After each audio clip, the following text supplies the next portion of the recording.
सभी लोगों की जोरदार तालियों के बीच में आमंत्रित करूंगा। Welcome sir.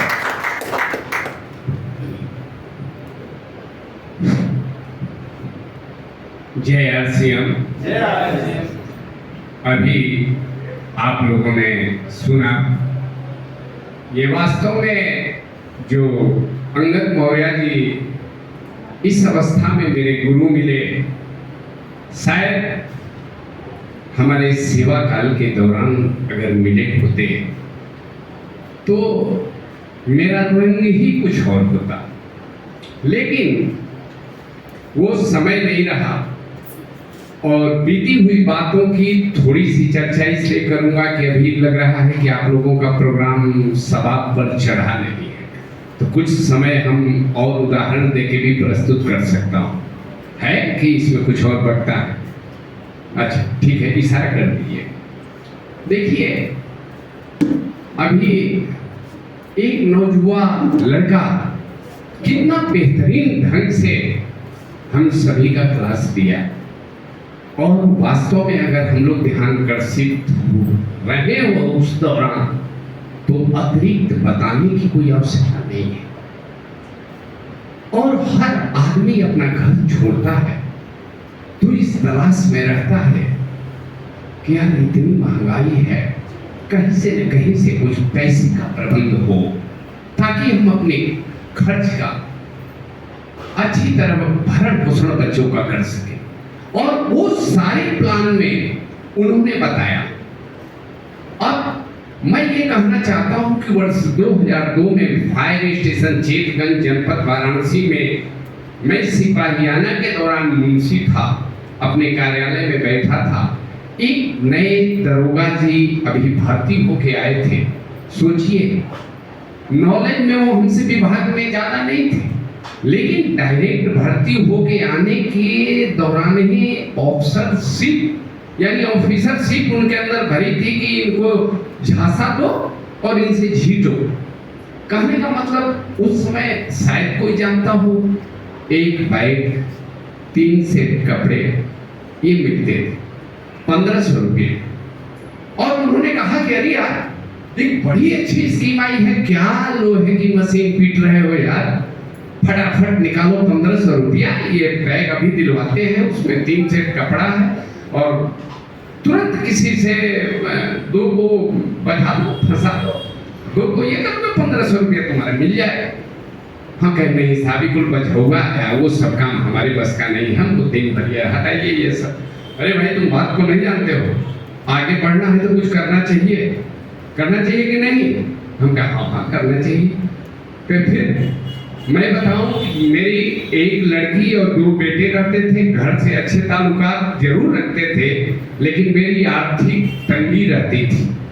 और उस दौरान मैं भाग के अपने आवास पर गया और अपनी औरत से कहा, आहो साहब मंगले बना 1500 रुपया दे दे तो आरसीएम वाला आई रहे, वो झोरा में 3 सेट कपड़ा मिली, पैंटों मिली, शर्टों मिली, और ओकर बाद 2 आदमी के बजा दी, फिर 1500 रुपए वो हमारे वापस हो गए।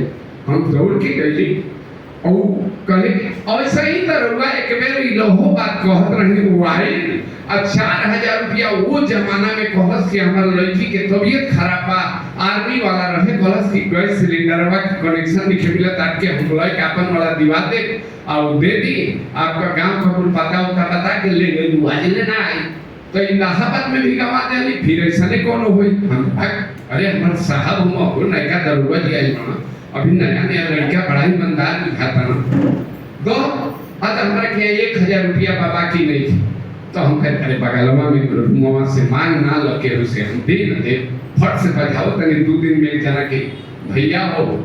एकदम सही बात बा, अंतरात्मा से आवाज बा कि 1500 रुपया कौना हालत में हम जुटा के वो दरोगा जी के देहली, वो आरसीएम वाला से भेंट ना है, लेके दरोगा जी रख लिया और उस सेठ का कपड़ा लइकवन नियर दौड़ के ऑफिसवा में ले आके अपन काम छोड़ के औरत के यहाँ बैठ के नहीं आता। वो कहे हमरा बुझाता हमारे घर में पलंग ना रहे, चौकी सटा के फैमिली क्वार्टर में सरकारी में रह गया, ठीक है।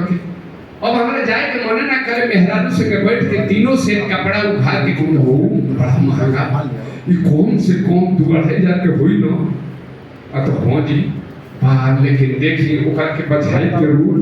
ये हमारा क्या पैसा वैसा नहीं खेल लड़का लड़की बढ़े जाता है, उनसे जरूरत पड़ी। इस कदर हम परेशान होके बोलिए ये भैया के बधाई। अब हम तो खुदे अब आरसीएम में नथिया गई। एगो हते को हमारे के पास वो मिलर है कार्ड मिलर है कि ये पर सामान लेवे के बाद इतने परसेंटेज आई वो कर ऊपर बढ़िया से ना समझ ली तो रोगा कि उतने समझाओगे कि बजावे के बाद। अब ऑफिस में जो आदमी अधिकतर फायर ब्रिगेड में वही आते थे जिनका घर जला हो, दुकान जला हो, वो प्रताड़ित व्यक्ति रहता था, पीड़ित व्यक्ति रहता था। हम अधिकारी के मुंशी जरूर थे, लेकिन अग्निकांडों पर भी जाते थे तो हमें इस बात का ध्यान रहता था कि जिसका घर जला हो, जो परेशान हो, अगर ऑफिस में उसकी नकल लेके कहीं बैंक से वो अपना लोन पास करा रहा है, ये कर रहा है, तो इससे क्या अपेक्षा रखना है? क्यों इसको दौड़ाएं? तुरंत फटाफट काम करके उसको दे देते थे। कोई खुशी से उस जमाने में 50-100 दे दे तो 2-3 मुंशी रहते थे, बाबू रहते, बल्कि बबुआ ज्यादा नो चलो सा 10-20 दस के तनी चना उना मंगा दे, भोजन कर दे, कहता तुम का कर बजाई कर, यानी कि छोड़ कर्मचारी का पेटो छोट होला। ठीक है ना?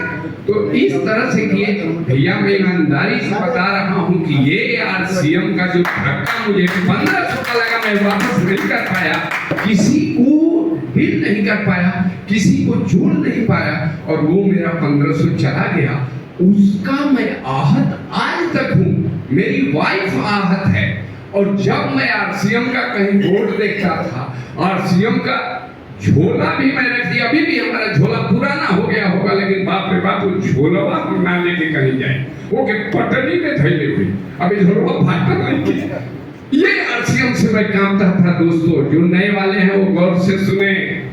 वो मैं आरसीएम से घृणा करता था, लेकिन ये जो गुरुजी हैं, जो यहाँ डुंगरी में इन्होंने अपनी दुकान स्थापित किया है, ये मिले मैं पहले भी। मैं अपनी फोर्स की नौकरी में समझ लीजिए किसी को देखता था आरसीएम वाले को तो यही लगता था कि अरे बाप रे, ये ठग वालों की टोली है, ये ठगहार है सब, ये आरसीएम कुछ नहीं, ये ठगहार है, इस पर झूठा खाते हैं। आज जब इनसे मुलाकात हमको लग रहा है इसी महीने में, ज्यादा नहीं, ये अगस्त चल रहा है ना, और इसी दौरान